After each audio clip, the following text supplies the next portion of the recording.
Hello, one and all. Welcome, Teacher Squad. Thanks for being here, my wisdom warriors. We are gathered to talk about reading, and we've got a whole bit of time tonight to really explore it in a lot of detail. I've missed you, this is true, but I'm back and I'm here now wearing my reading brain, and we're really going to sort a lot of stuff out about the teaching and learning of reading. Now, a few things that you need to know if you want to get involved, if you want to get in the club, if you want to talk internally to the community, then we are working under the hashtag the reading sessions and hashtag hooked on books. This is the first of a series of 10 sessions all about reading. And let me tell you, this is the hardest thing for a teacher to get right. And also the cross-curricular impact is huge, and all the research tells us that all teachers of all subjects need to put reading at the heart. So there's a lot to do. I'm going to sort out actually tonight some things that I am going to talk about, some things that I'm not going to talk about.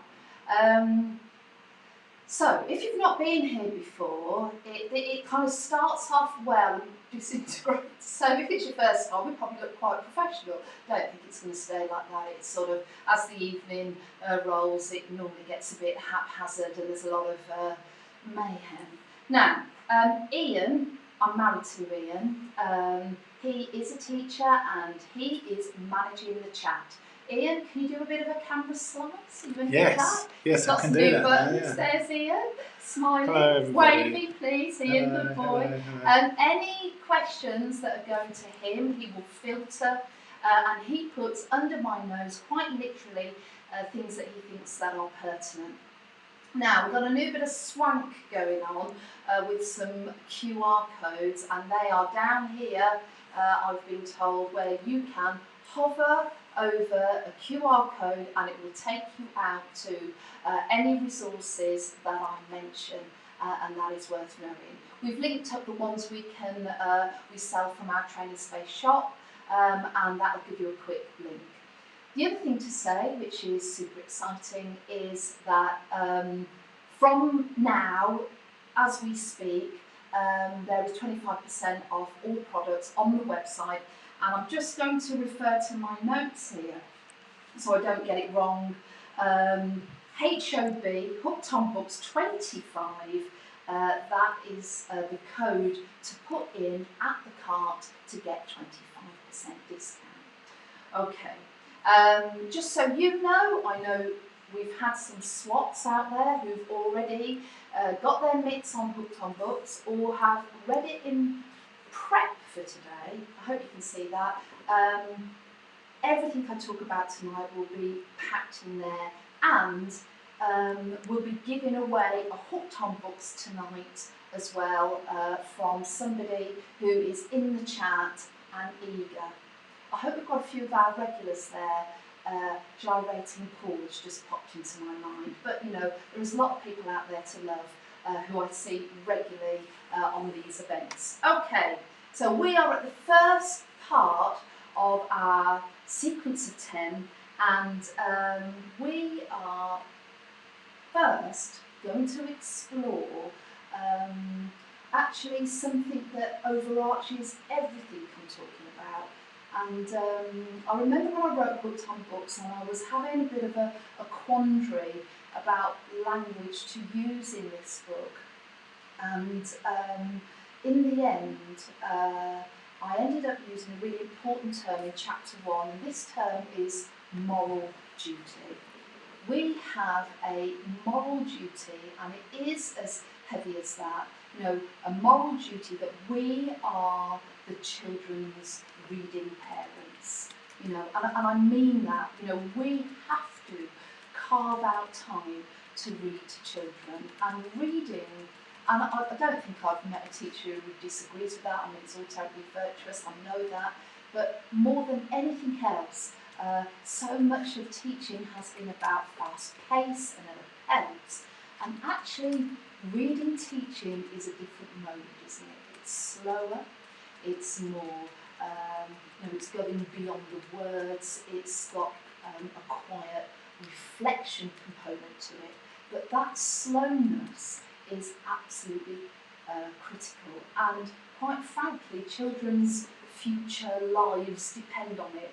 And in that sense, what does reading give us? And for donkey's years, people have said, oh, reading makes us cleverer, we have a higher IQ.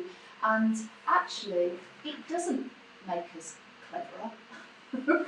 It actually has a lot of impacts, but the impacts are it makes us happier. It makes us happier, it makes us more empathetic, it makes us deeper, more critical thinkers, and it's a space actually to enable our imagination to flourish. And if you think of all the things that are at risk at the moment, I think reading is a very good place to start, and wouldn't it be a good idea if we could judge schools on a happiness index? Mr. C, you are moving in the background. Sorry. Sort of how the sound's a bit iffy, so I'm just fixing it. Okay. I think sometimes when we try and split across two mediums, half of the decibels go to Facebook and half the decibels go to YouTube, and then nobody gets a pure form. It's not that. It's not that. All right, shut up, Jane. It's not that. Stop trying to know about tech that you don't know about. There's only one person who knows about tech. Sounds fixed. Cheers. Okay. See what I mean? Starts off good, disintegrates. I wonder why. Okay, I did say this, didn't I? I am going to talk about what I'm not going to talk about. There's a bit of a little oxymoron for you. I'm not going to talk about phonics. And don't misinterpret me when I say I'm not going to talk about phonics. Don't mishear that as she doesn't care about phonics. I do care about phonics, and I care about the science of phonics. In fact, I'm going to do something that you should never do. I'm going to go Scooby off camera for 1 nanosecond. Oh, no, yes, maybe. Oh, actually, it's not this book. Another plug for Tom Sherrington's book. It's not this book, but it's another book that's black and red that talks about research that's worth it, and actually it compiles all the research that we need to know about where we should hedge our bets. And of course, phonics is top of the charts there. Kids need phonics. They need it fast, furious, fun, and timely. They need it when they need it. And what I'm talking about is the springboard beyond phonics. And this series of 10 sessions is going to explore that longer trajectory of life, in fact, deep, rich comprehension, leaching meaning from text and all the interconnections. And how do we do that well? That's what I'm going to be talking about. The never-ending, lifelong mission of reading for meaning, knowledge, connections, and wisdom. Oh, I've just thought of something, actually. I need to give you some bad news. That's a bit of a nightmare, isn't it? I tell you what we're not going to do. We're going to not share my notes. Because, actually, I know you want them, but what has truly been more beneficial and productive is the internal kindness system that is happening on the teacher squad and amongst yourselves, where you share your notes across the group. That is so powerful. And I know some of you are watching inebriated and come back later and make jottings. Some of you can do both. Some of you have got like 2 kids on your lap and a Chinese and making notes. I mean, that's an absolute miracle to behold. But I think this is gorgeous, and I'm scared if I just start flinging my notes in the mix, it actually sort of disrupts the thinking a bit. I know you'll have an opinion about that, but I just think it's gorgeous, and I truly mean that. I am reading your notes and being enlightened by your links, joins and connections. And I just think there's something where that sort of communal thinking community that has happened by chance. What's it said? The group trainer, hand over your bloody notes. Kevin O'Brien was a bit more explicit than that, but it was funny. Yeah, shut up, Kevin. We know your type, as we say in our house. Right. You will know this book. Those of you who know that there are certain authors that I am in love with. I don't mean like in love with them in a kind of admiring way, like seriously in love, sort of tipped over to Stalkerville love. And one of them, and yes, I've been to many book events of his, and if you know, you know, Oliver Jeffers. Now, this book, A Child of Books, it's just gorgeous, and we need to buy 2 copies of this, one to make sure it's in our school library and another one because we want a frame for our school library. But I just want to draw your attention here to a quote from this book, and the pictures are gorgeous. Can I just say as well, 2 minutes ago we lost this damn bloody pen. Can you imagine? The hoo-ha in here? You have to explain what type of pen it is. What type of pen? It's not just a big biro, babes. This is an Apple iPen. Like your whole interaction with tech can't work anymore. And we've just had an Indian from the local restaurant, and Ian had his hand in a madras sort of tub, but we found it, so nice. The behind the scenes slickness that you should never reveal. I get it. I'm getting better at not revealing everything about my life. Oh, new t-shirt. Yes, it is. New t-shirt. Can you see that? Oh, can you see it? I'm hooked on books. Love it. Oh, that's exciting. Right. Here we go then. Let me just read. I don't know where to start because I probably just want to show you this. Can you see that, Mr. C? For this is our world. We're made from stories. Our house is a home of invention. Oh, I love this book so much. Where anyone at all can come. The pictures are gorgeous. And if you look at my iPad here, I've pulled out my favourite quote. We will travel over mountains of make-believe, discover treasure in the darkness. We can lose ourselves in forests of fairy tales. And of course, that's what reading is. The gift is it unlocks our thinking. And through decades and decades, you know, so many metaphors and analogies have been applied to reading. You know, it's the magic carpet, it's the doorway, the plane, the road, the river. It doesn't really matter what metaphor we're using. I think we can all recognise how powerful it is in moulding, interconnecting, thinking, and then down the line growing that sort of empathetic understanding of ourselves in the world, and of course the very obvious building of knowledge. You know, a curriculum without knowledge will be brittle and implode. You know, reading is our friend, you know, for all subjects. And just locked in this quote here, actually, I just want to draw your attention to this, that the whole point of learning is essentially that it goes into our long-term memories. And to get there, that is where we often need the facilitator of reading to ensure we have deep understanding, and understanding is the heart of it.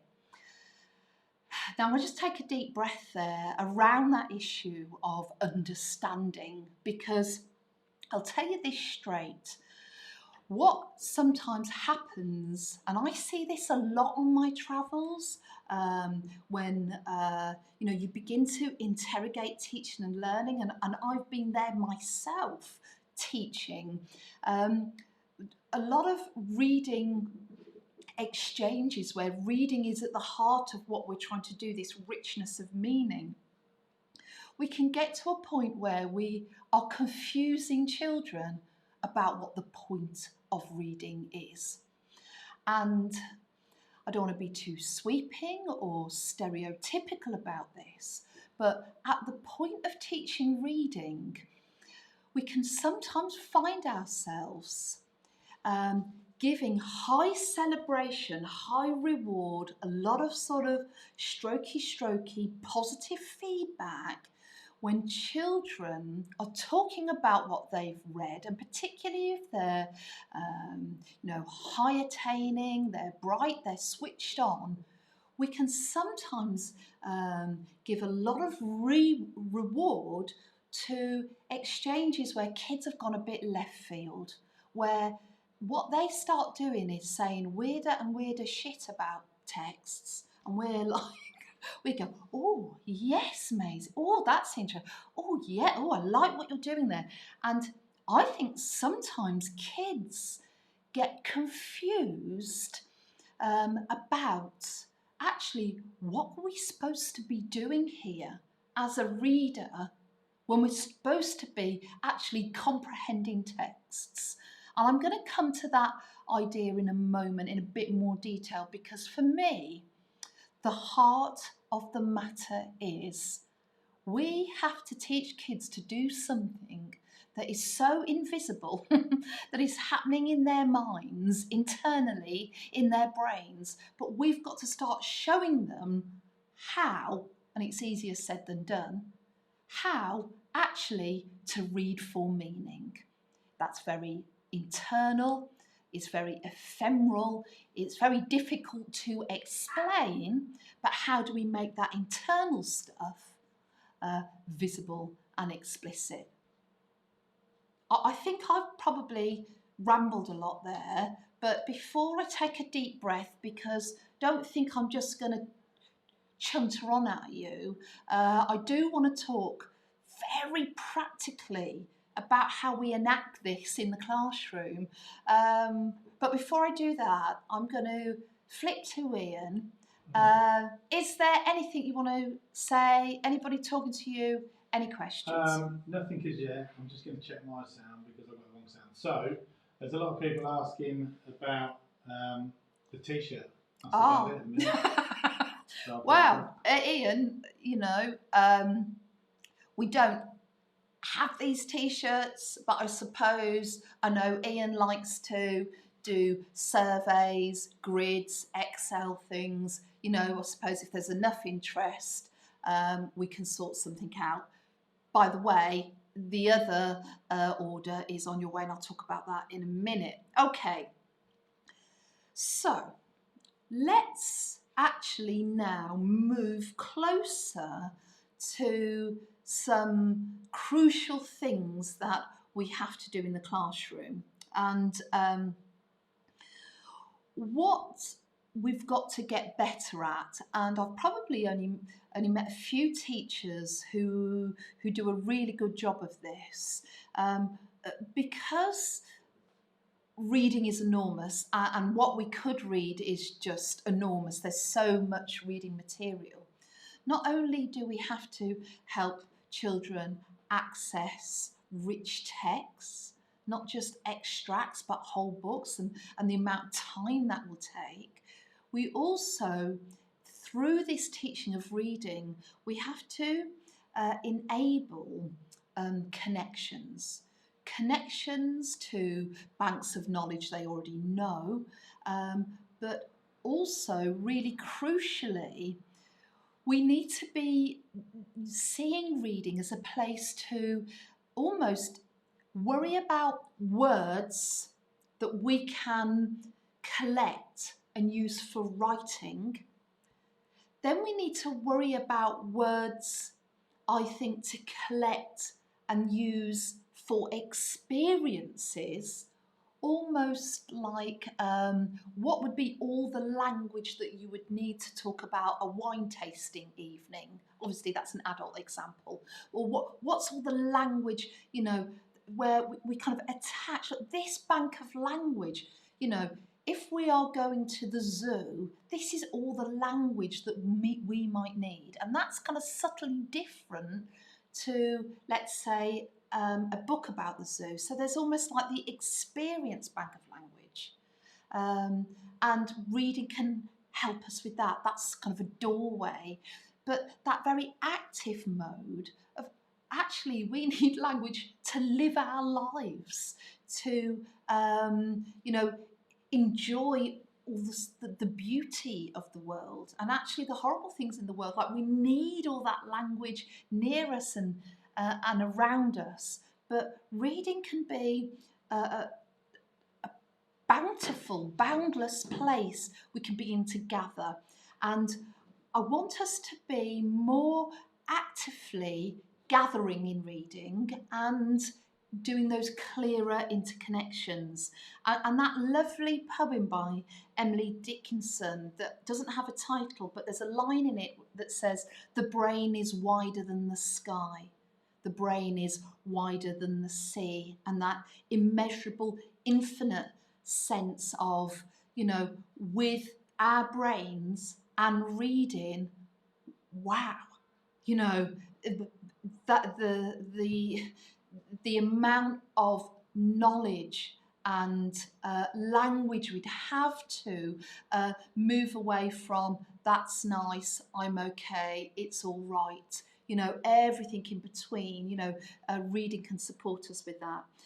And we have got a problem, haven't we? And I think now we're getting to a point where we recognise, and if you read Marianne Wolf's work about reading, and she's an American linguist who gets involved in lots of scientific studies where she brain scans children's brains at the point of reading, she's able to show with a period of 20 years gap that 7-year-olds who are brain scanned at the point of reading have deeper, richer connections, and 7-year-olds now at the point of reading have more breaks in their links and joins and scaffolds for thinking, because concentration is much shorter, and that all reading now on screen, if we're not careful, if you're on a website, it has that sort of skimming and scanning intent, and that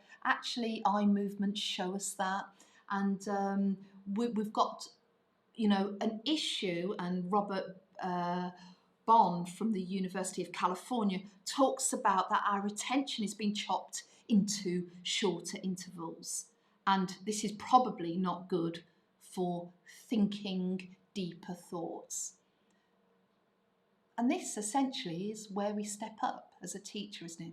We have got to step up and find that slowness and calmness, and time. I mean, let's make no bones about it, time being the most precious commodity of all, where we've got to get to a point where we offset the natural go-to grasshopper mind of a child, you know, and adults, and we are building this sort of deeper stillness.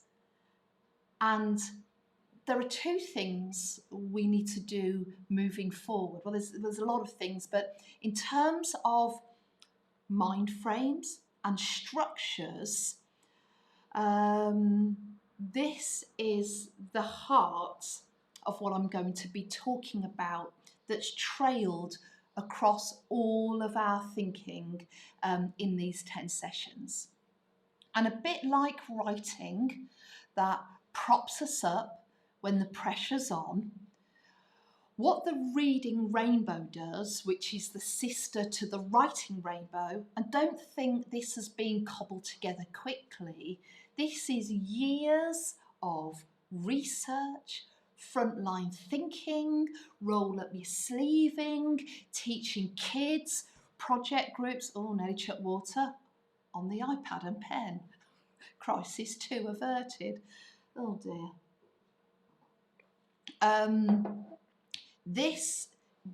Every lens on this reading rainbow has earned its place. Has earned its place because it's a crucial aspect of what kids need to do, or it's a requirement in the testing system, or it's feedback from national curriculums or government guidance or content domains. Every lens there has earned its place. And what we're going to do tomorrow, we are going to peel this back and we're going to understand it in a really clear way. But what I'm going to just say quickly, and what you're going to notice if you've been under my wing for writing, is just like the writing rainbow, we have that top tier, the 9 ideas for writing, the 9 ideas for reading. And that is the bridge where we're able to read through those lenses and we're able to write through those lenses. And that bridge, structuring kids' thinking, reading with a writerly eye, writing with reading, the reader in mind, and both of those, the ideas, there are 9 ideas for reading and writing. And we'll talk at length about those tomorrow. Now, the second tier, the stylistics, this is all about the understanding of reading. And that second tier is an area that we're quite comfortable with, settings, characters, talking about structure and layout of text. This is kind of comfortable teaching territory for us. And the bottom tier, the analytics, and tomorrow's session, we're going to do this slowly and deeply and properly. The bottom tier, the analytics, this is all about reading competencies, kind of more strategic thinking about reading, often the trickier stuff that requires more zooming out. What do you think of the author? Have you read any other books? Is there any interconnections with other books like that? Have you read any other sci-fis before, or fantasy stories or fairy tales? And we're going to talk about this in a lot of detail tomorrow. So really, if you're going to miss one, don't miss tomorrow's. In fact, don't miss any of them, because it gets more and more debauched as they go on. But do check in tomorrow. It's a really critical part of the chain. Okay, what I want to do though is actually tonight I'm going to zoom into one of those lenses in a lot of detail. And in many ways it forms the beating heart of the reading rainbow, and I'm going to talk about that now. The lens I'm going to zoom into is logical meaning making. And I don't care what anybody says. Once we've got kids to that point where they are decoding, the most crucial thing kids need to do with reading is read for meaning. And I know that sounds so obvious, but the bit that's less obvious, I'm going to say something really subtle now, but to me, this is where it unravels and begins to go wrong. So we can all agree reading for meaning is the whole point of reading, going beyond the words and making meaning for yourselves. Sentences are fertile miracles of communication, and we are going to go beyond them and draw down meaning, and it's internal. And, that's what we're going to do. Now, logical meaning making, we've got the small reading rainbow. This is where children's attention is drawn to this. But the bit I want to draw your attention to as teachers is this word logical. Let me make my point. I have in the past been a Year 6 SATS marker. I have been a literacy subject leader. What I am trying to say now about by the time kids are in Year 6 and they're quite adept at reading, sometimes I think we confuse them. So let's just have a little look here at last year's SATS paper. I have got a little extract, not the whole 2 pages worth, but an extract from the third bit of text that was in that paper, and for the life of me now I can't remember what it was. I think it was called The Musical Box actually, but it's a story and it's 2 pages long. Now, I am just going to tune you in to one of the 3 mark questions. And if you're a Year 6 teacher, you live and breathe this, we know this stuff. So the question is this: what impressions do you get of Piper's house? In fact, I'm going to enlarge this. Yeah, can you see that, Mr. C? Just down a little bit. Right. So this is a SATS paper. This is their question booklet. What impressions do you get of Piper's house? And then it asks them very directly, give 2 impressions using evidence from the text to support your answer. Okay, now I'm just going to, so that's 2 impressions, back it up with evidence from the text. Okay, I know you might not know this text, but you can still see where I'm going. I am now going to zoom into, that's 2 zoomed in, let's do that, Mrs. C. Basically, that is the mark scheme, and there are 7 acceptable impressions. You could say it's old, tiny, cosy, cluttered, old-fashioned, isolated, safe, and here are the bits of evidence. And there are 7, if not more, bits of evidence to back up those impressions. So it's old, tatty, old-fashioned, we get the drift. However, imagine we're dealing with a Year 6, able, very adept, bright, switched-on reader. And they get a lot of praise in their classroom for, because this is what I think, right, rewind. This is what I think happens in SATs. Kids who are enjoying reading, love reading, we teach them well, everything's tickety-boo, we've predicted their grades, we think they're going to be really good. Some of our very high-attaining readers disappoint us by the time they do their SATs. We're like, oh, I was kind of banking on Maisie there. I was hoping we'd get a bit of a higher result. I think some of our kids, at the point when they're in their SATs and it says, what impressions do you get of the house? They read the text and go, well, it's obviously tatty, it's obviously old and old-fashioned, but that's a bit obvious and it's my SATs. I know, maybe I should say really weird left field shit. You know, something a bit, because I get a lot of praise when I just go beyond the obvious. So, faced with this conundrum, what you sometimes see is, and we live this as teachers, some of our brightest kids, you're thinking, what the hell are you saying that for? Why are you writing that down? You know, really? Because look, here, this is the sort of thing now, if I was a kid and high attaining, and it's almost like, well, old's a bit obvious, old-fashioned's a bit obvious, tatty's a bit obvious. I was going to point you to the text here. Piper's skin itched. I'm going to read you on here to where I've highlighted down here. Piper could practically smell the flowers, and those flowers are carved on the musical box, right? I might then go, impression 1, Piper's skin itched. I know what I'm going to say.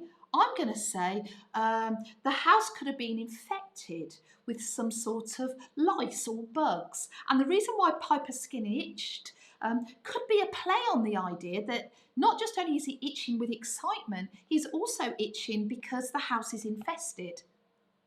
No marks. Then, Piper could practically smell the flowers. I think the author has put this in the text to make us think there are never flowers brought to the house. So the only way Piper can connect with them is imagining that the ones on the card, they're so high order. They're so 2 + 2 makes, 106. They're so left field. They're so out there that actually what gets breached through our highly rewarding exchanges with kids is that kids are forgetting to be logical. They are getting too much interaction and feedback loop for weird out-of-the-box thinking. And yes, we adore that for things like poetry, let's say. But when we're in the game of non-fiction and story, we really do have to regroup the kids and talk about common sense, logical meaning making. I need your brain, your common sense brain, not your crazy brain, your common sense brain, as to why and how you are drawing down meaning. And that is the subtlety of this. Okay, any questions, Mr. C? Because there's something else I want to say, actually. Is there anything anybody wants to say? Because I'm just chuntering at the minute, aren't I? Yeah, not really. People are listening well. They're talking about the stats at how much they didn't like that paper last year. Oh, yeah. Tough. Quantity was the toughest thing there. So much to read. And actually so many 1-mark questions, before they got to anything meaty. It was enormous, wasn't it? It's very hard for me to keep up though, because we've got like 880 people on YouTube, and then we've got Facebook going as well. So. I know. Please be gentle with my husband, okay? And the regulars, remember, tone down the flirting. Right. Okay. What can we do about this? You know what I'm about. I am research informed. I do love finding out, but more than any of that, I'm all about what does that mean for us at the chalk face? How can we live that? How can we sharpen it? And that's the game we're in. Actually, how do we make that explicit to children? And to me, this is, and I know people who have loved me at Reading Rocks and snugged me at Reading Rocks, and I've snugged you, and we've broken all social distancing and snuggled and loved. And those were the good old days. I care about this. So much do I care about this. I had to invent this solution to something that just wasn't there. And it might have been there in a vague way, but it wasn't there. So this is what we need to do. We already have. And if you don't listen to anything else, I really don't give a monkeys. You must listen to this. We have demonstration writing. We have that as a profession. We are giving kids a window to our thinking. I call that eunoia. It is beautiful thinking. They get, big up, shout out to Dave Blake. He was one of the English consultants I worked with at the Northamptonshire advisory team. He used to call it a window to your mind, and Dave, you are right. And I stand on your shoulders as I say that and steal it and borrow it. And that is what demonstration writing is, a window to the writer's brain. And as we craft and construct writing, and I'm doing that every day on Super Sentence Stackers, okay. But what is the sister to that? The sister to that for writing is demonstration reading. And let me tell you this, demonstration reading isn't about having a pencil or a pen. Demonstration reading is you as a teacher stopping on a sentence. Okay, It's basically when we're having our class reader, we are going to take a chunk of sense, which we can all agree is a sentence. We're going to take a chunk of sense and we are going to show children the reading brain. We are going to let them see everything we are doing to, if this sentence was a sodden jumper, we're going to show them how we can wring it out, rinse it out, and all those water droplets are the meaning. Or if the sentence is a fertile miracle of communication, then actually the act of reading, the watering of it, what grows in our mind is the meaning. And the meaning growing in our mind is what I want to show them. And I want to show them how my logical brain goes everywhere to do this. We need to move forward as a profession, having not just demonstration writing, but having demonstration reading as well. And they are the beautiful co-supporting yin and yangness of how we become really effective teachers. So let's just regroup and say that again. Demonstration reading. This is where kids will see our deepest thoughts and our brain is going everywhere to make meaning. Now, I'm going to cite, and there's so much research I could cite, but I'm going to cite here the Education Endowment Foundation. In their Improving Literacy body of work, talk about very extensive, and these are strong words from the Education Endowment Foundation, very extensive impact. And what does have a very extensive impact for reading? They talk about modelling a strategy in action.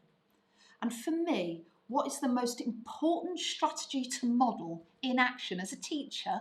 Teachers can do it, but you know what? We can train kids to do it as well. We want to show others how to read for meaning. We're going to make our thinking visible.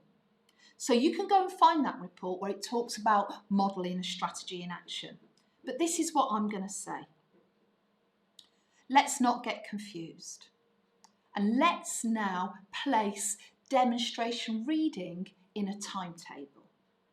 What we need to do is ring fence 10 minutes every day to have a class reader, our class novel, a picture book. We are going to let language wash over them.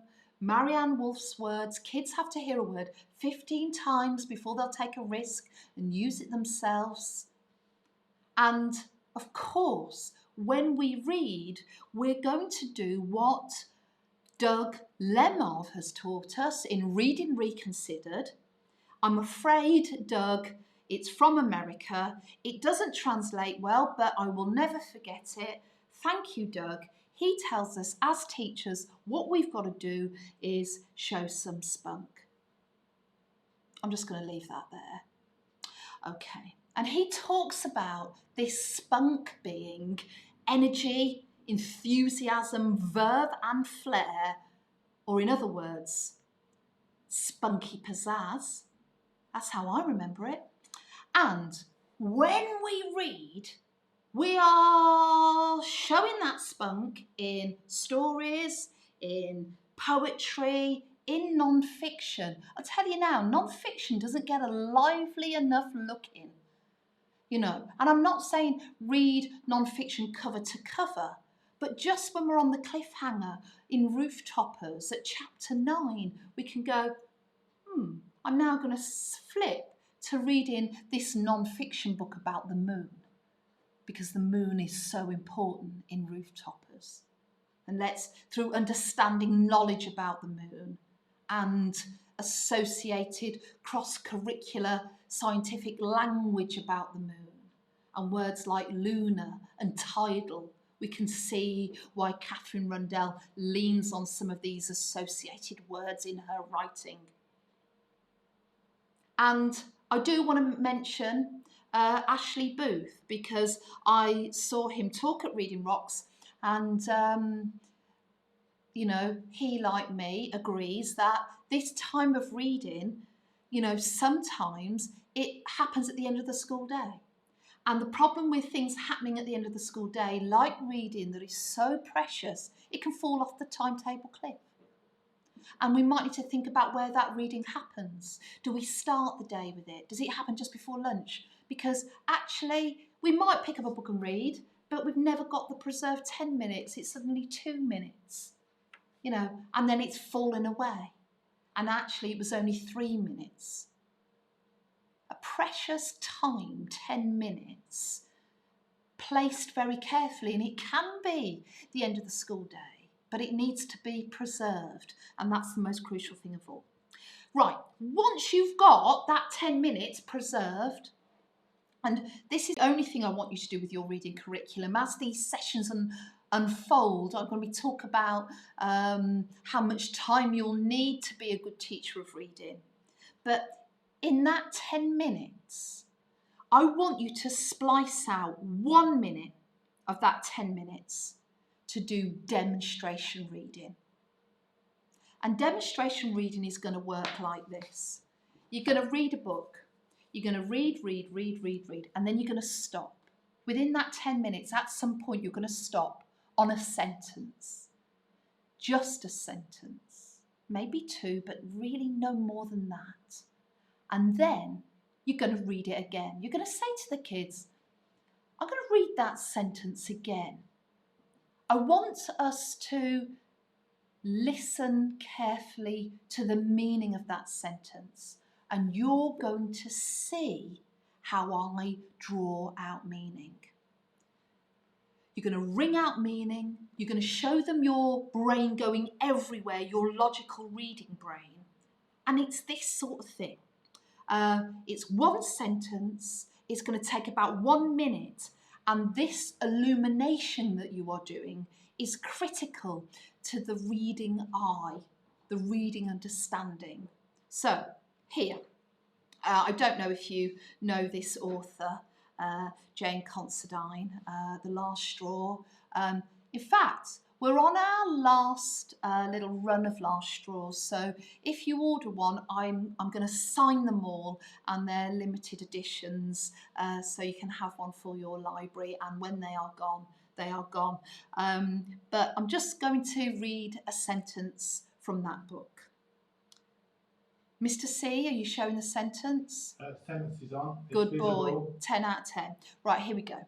Nurse Betty, who smelt nice and had candy floss hair, scooped Sophie back into bed and firmly tucked her in. Now, I'm going to read that again, children. And now, when I read it, I'm going to show you the reader's brain. Nurse Betty. This sentence is about Nurse Betty. Oh, I'm getting more information about her. Who smelt nice? Question. Just because she smells nice, is she nice? Well, we read the Twits last week, and Mr. Twit didn't smell nice and he wasn't nice. But let's not make stereotypical assumptions. But I'm thinking the author is trying to say she is nice because she smells nice and she had candy floss hair. Well, my logical brain is thinking of Are You Being Served? Miss Slocum. You won't know this, kids, but it was a programme on when I was younger, and we had Mrs. Slocum, and she had a big beehive. Excuse me. And this beehive was pink rinse, candy floss hair. Break for a drink, thank you. And that's what I'm thinking about now, a big pink rinse beehive. And then I'm looking here because why has the author used sweet imagery? Children like candy floss, children like sweets. I think it's a gentle way that the author's saying Nurse Betty is sweet. And look at this verb here, scooped. That could have been just got Sophie back into bed, the most overused verb in the English language, of course. Took Sophie back into bed, placed Sophie, but scooped is that stretching of that sweet imagery. I'm thinking of ice cream now. Bit of change of tone here. Scooped Sophie back into bed and firmly tucked her in. So my conclusions are Nurse Betty is sweet and kind, but you can't walk about the ward. She'll put you straight. You need to know where you stand with Nurse Betty. And that is all the meaning I can draw down from that one sentence. And that's what kids need help with. And I'm actually not even talking about text marking. I'm saying kids can see the sentence. But actually that thinking, I could jot the thinking, but it's almost me trying to show them what their brain is doing at the point of reading. And with the reading rainbow, I can draw their attention to Nurse Betty, who smelt nice. She scooped. We've got two lenses working there. And there she is. That's the picture from the book. And it really doesn't matter what sentence you have. Look at this one from the Book of Dust, Philip Pullman. It's taking that slow time in demonstration reading to make the reading thinking visible. Ahead of her, the dead bones of the town lay almost white in the moonlight. So here is Lyra coming to the town, and it's nothing but ruins and relics. But I'm going to show you now, children, what I'm thinking. Ahead of her, it's in the distance. We've got this metaphor, dead bones of the town. It has negative intent. Bones is making us think of whiteness, and whiteness is mentioned later. Dead bones of the town. The word lay is it's almost like lay down and die. It's got a little nod to that phrase. It's the town is dead. And we can see that in the moonlight. Lyra can see that in the moonlight. And this is not a good vision. Even though we have moonlight, this is a negative intent sentence with the figurative language of skeletons and death. And even books where we don't expect it, like The Wind in the Willows, there's just this whole kind of movement metaphor here about a river, and there's so much to talk about. I mean, there's two sentences here. Sleek, sinuous, full-bodied animal, chasing and chuckling, gripping things with a gurgle and leaving them with a laugh, to fling itself on fresh playmates that shook themselves free and were caught and held again, and all was a shake and a shiver, glints and gleams and sparkles, rustle and swirl, chatter and bubble. And we get the metaphor of a river compared to this moving animal, the actions, the sights, the sounds. And it's that word I can never say. It's like synthenesia, is it, where you can see the colours and you can feel the sounds. It's just so fully multi-sensory, this sentence. And there's so much to tell kids. And that's the bit that we have to make visible, make explicit. Demonstration reading needs to be a critical part of how we put being a meaning maker at the heart of our reading curriculums. Any questions, Mr. C? Yes, I've got a few questions. That has provoked some questions. So, yeah. So a good one from Freya Ingham, and she said, should we talk about positive and negative intent of the sentences when showing demonstration reading, and a couple of other people have said something similar. Yes. And they were relating to the shadeometer in that as well. Absolutely, absolutely. When I think there is an area here though that we have to ring fence for demonstration reading. Okay, and there is a part, so over here, and this is something separate from demonstration reading, over here is interrogation, text marking, detailed analysis, notes, jottings, excuse me, chatter, analysis. We've got to, that is really important, that text marking mode. That is something else again. So we've got to be a bit careful that what we do with demonstration reading, it needs to be as near, and please listen to the subtlety of this, it needs to be as near to the lived reading experience. And when I say the lived reading experience, you, a book, and you're thinking. And so I really kind of want us to resist against, when we're doing demonstration reading, I want us to resist against putting it on a whiteboard. In fact, doing what I've just probably done there. Twat. That's me, not you, by the way. You know, circling it, writing on it. This is a metaphor. This is it's the internal articulation. So demonstration reading is done verbally. And if we want to go deeper, we then move from, this is so interesting, we need to move this to like a time when we want to mark it in a more concrete way, if that makes sense. Demonstration reading is we go as far as we can verbally. I am talking to you my inner workings, and therefore, and probably say the quick answer is probably, we can talk about shades of meaning, and we can talk about positivity and negativity, but we don't want to get too deep into it where we suddenly need tools to help us explain it. They either have those tools here in their mind frame thinking, so we can verbally talk about it, but if it needs to be deeper, that's something else, that becomes text marking. This is where I can if we go back to this sentence from the Book of Dust, Philip Pullman, I can talk about the sights of the town. I can talk about it has negative intent and evokes death with words like dead and bones and lay. And, we can talk about that it makes us think of ruins and life being over, life for the town being over, once a hubbub of living and breathing people and community. So I do all I can verbally. But what does that then, I want kids, I don't want that to be dragged on. I just want it almost to be, stop, I'm reading that sentence again.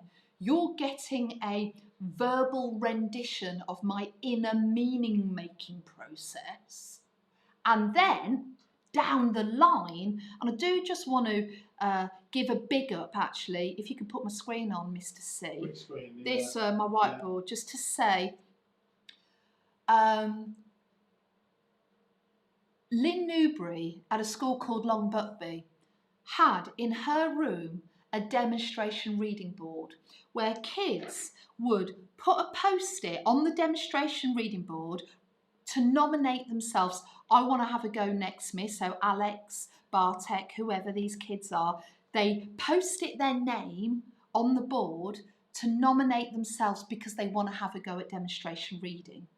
This demonstration reading board essentially has drawn on it, and it might be your interactive whiteboard, a big, bold, beautiful thinking bubble.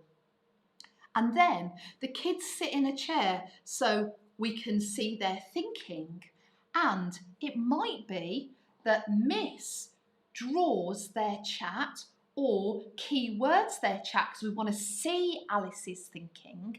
But Alice reads a sentence from her book and talks out loud the process, so that we give high reward for reading at home and bringing your book in, and they want to rinse out the meaning from a sentence.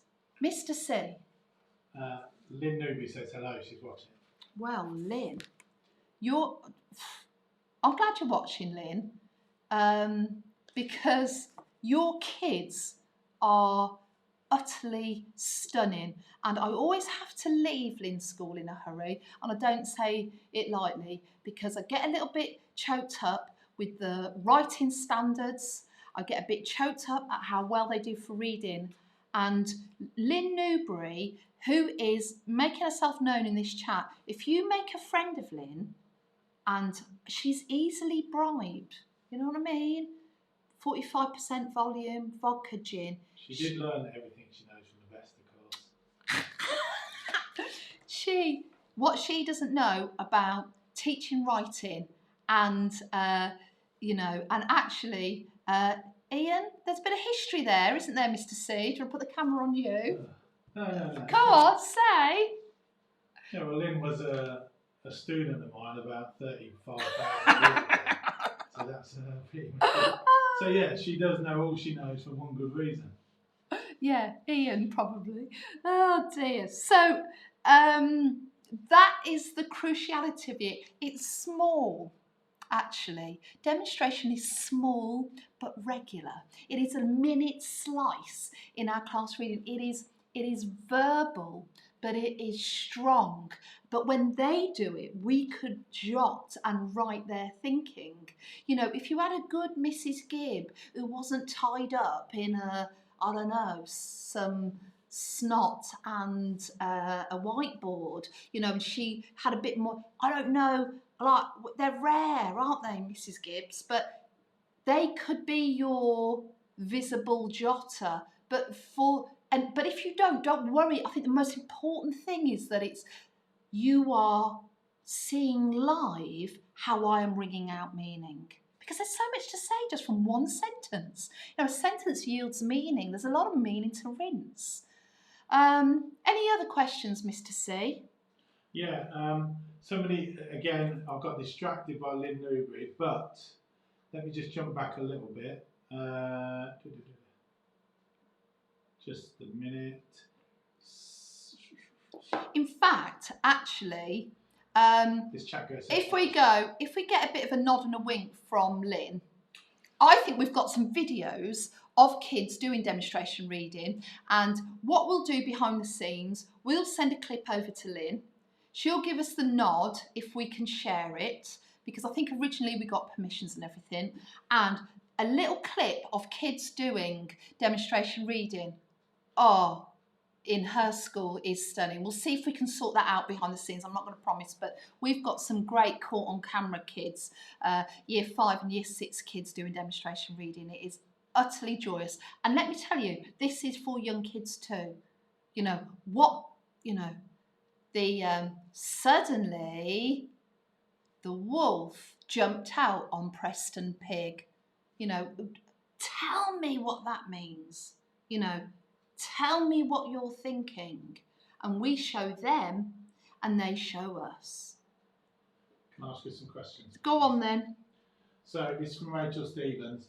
I wonder if that's S Club 7's Rachel Stevens. I wonder if it's S Club 7 Rachel Stevens. Do you model all thoughts at once as we model teach thought process, but skill by skill? Sorry, I've cut that up a bit.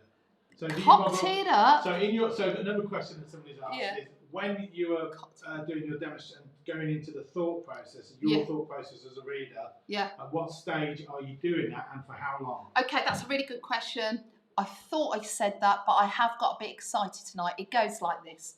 Here is my 10-minute ring-fenced daily class reader time. And I know we can argue amongst ourselves, well, I like to do it for this amount of time. Right, we're just that's amongst yourself, teach discretion. But your ring-fenced time to read. In that time to read, you're going to read. And then you're going to stop on a sentence of your own volition, of your own choice. And in the early stages, yes, I would plan what they're going to be. You're going to tell the children, I'm going to read this again, but I am going to unhinge my brain and you're going to see the thinking I'm doing, my logical meaning thinking. And what you do then is reread it and verbally show the meaning that it is giving you. Does that make sense? And then when you've done that, you carry on reading. It's not a big debate. It's not like, what do you think, Jack? What do you think, Nimrat? It's not that. It's just, I'm showing you exactly what we do. And then we can have a situation where every day we come in, do the register. Alice, you're next on the demo reading board. Alice sits in the chair, reads a couple of sentences before the one she's chosen, reads the one she's chosen again, and then tells her friends the meaning she has drawn down. I hope that's clear. What is the beauty of these sessions is they interconnect. So when we've discussed something, it doesn't fall off a cliff. Things come back, our thinking grows, you have a cogitate, you share notes, you socially distance and share notes. We get as close to each other as we possibly can without smelling each other's breath. And we feel really intimate, and there's a lot of professional and kindness there in the club. And in that club, we bat ideas. The community supports each other. I sometimes answer questions, but people who are further down the line, like Lynn Newbury, we get rolling experts. I don't know why I said they're rolling. I don't know, they're just experts. I mean, Lynn is really slim. I don't know. A rolling programme. I don't know. Shut up, Jane. Final messages. Okay, there's my two daughters. We have dispatched the Teacher Squad t-shirts. They went out this afternoon. They went out this afternoon. Yeah, we parcelled them at the weekend. They went out this afternoon, hoping they will be with you by the end of the week. And the other thing that probably is worth saying is that, and this lovely quote from Alice in Wonderland, it's no use going back to yesterday because I was a different person then. And actually, what has these weird, unprecedented times taught me is that I've changed and I now talk down the lens of a camera and I quite like it. And I probably don't want to drive on the other side of this. And I'm going to honour things in my diary, but I like this. I like genuinely talking about teaching and learning. So I think I'm going to do a little bit more of this. I do and would like to exchange cuddles and loves and hugs, but we're going to have to do it in other ways. And I do not say this lightly, that actually our togetherness, our community, in a time when things get a little bit nasty out there, let me tell you, thank God we've got each other. So, same time tomorrow. I don't mind if you're a catcher-upper. I will welcome you whenever you find me. Thank you for all your thinking, your taking part, and do not miss tomorrow's. Tomorrow is going to be really crucial in setting down the frame, the structure, the scaffold that will empower us for the future of much more filed, compartment, interconnected reading teaching. Always a pleasure. Love talking to you guys. Mr. C, any last things? Just a quick reminder. What are you doing, Jane? Helping you, like you do me. So that little square in Jane's corner will take you directly to the website. If you open up your camera on your phone and hover it over there, it will take you directly to the website on your browser in your phone. There is a sale that's just started. Is it your face on or mine? Yours. Cheeky. Shall I put me on? Cheeky. So there is a sale that has just started. I thought it was your face. And it's going to be going on for a few days. The code is HOB, Hooked on Books 25. Jane is doing things like that. So people can't see me sticking my fingers up to Jane, but I can switch the camera. So it's going to be, so it's HOB 25. I think that's it. There was something else I meant to say as well, but I'll remember it for tomorrow night and we'll be back. So I'll put you back to Jane. Oh, thank you everybody, and I'll see you tomorrow at 7:30.